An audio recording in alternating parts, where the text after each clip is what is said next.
Hey, happy Sunday for what it's worth. I just wanted to film a quick little bit. I can't quantify it, but I seem to think that the veil is lifting for a lot of people who are experiencing a flurry of emotions as they awaken to the nature of what life has become, and what is becoming. It is definitely startling whenever you have an awakening, and in many cases, people's awakenings are complicated with outside factors like environmental stress, perhaps body manipulation remotely. It has certainly happened to me many times.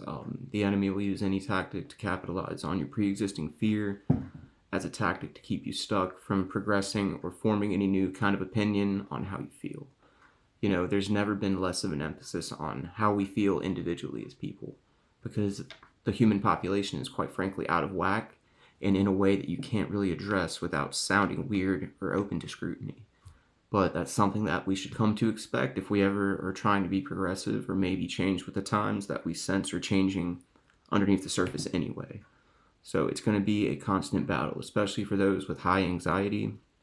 I'll honestly say what I've been through the past couple years has, I wouldn't say cured my anxiety.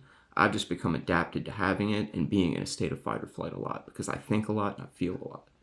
And I definitely sense that there's always trouble afoot in the world that will never get its dues or its justice or its observation. So I'm going to continue to try to reach through different avenues. I myself am just wildly aware of how censored I am as a person, how people like me are not going to really get their time of day or their um, agreement or acknowledgement without working through barriers that are invisible, that other people around you simply will never understand. I like to think that if you think like me, we see it from a different angle, but we see it from the truthful angle.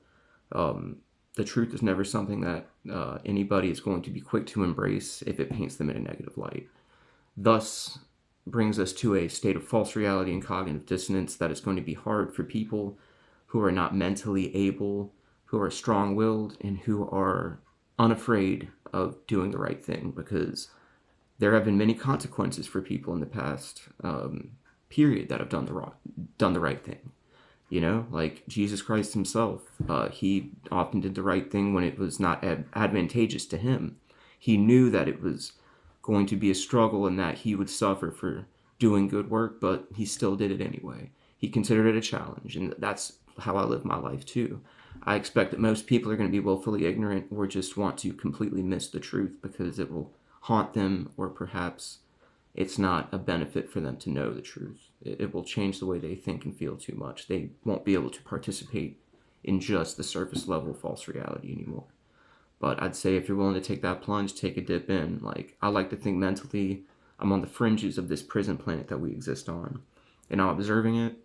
And while it does definitely perturb me, I definitely sense that more and more people are getting on board of looking at things from a certain lens and knowing that there are things that we can do to prove this phenomenon is occurring. I'm not with the idea that a Mandela effect should cover up a spiritual phenomenon that's occurring far and wide. It's just there's so many invisible barriers, and traditional communication doesn't seem to be possible about this.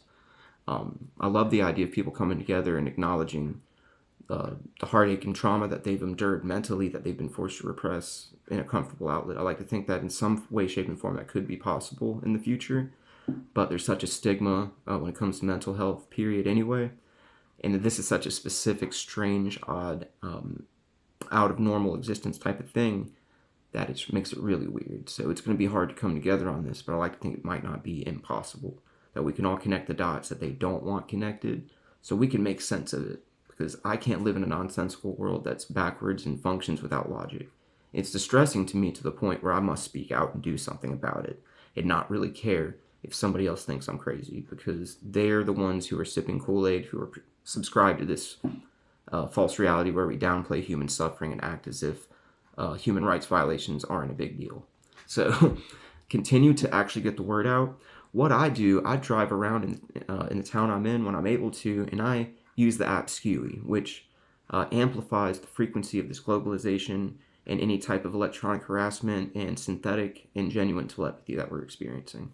I know all that's mind-blowing to somebody who's not on the level, but yeah, there's otherworldly things happening, and I'm able to prove a lot of it. So I hope people catch wind of that.